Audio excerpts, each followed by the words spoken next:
Балалар, бүгінгі өтетін тақырыбымыз судың қасиеті, көк құтанның ақылы. Судың қандай қасиеті бар? Судың қасиеті көп зерттелді.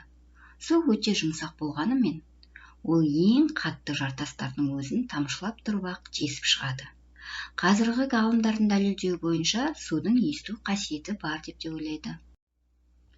Оқулықтың 88-89 бетіндегі көк құтанның ақылы мәтінін түсініп, оқып шығыңдар.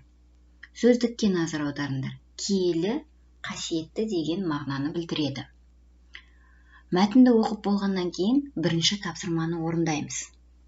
Сүлеймен патша киелі суды ішуден неге бас тартты? Дәлелді пікірлер жаз. Екінші тапсырма. Суға қатысты тыйым сөздерді жалғастырып жаз. Мысалға, түнде суды төкпе. Осы екі тапсырманы балалар дәптерімізді ашып, күннің жадын жазып, дәптерімізге орындаймыз. Іске сәт сіздерге.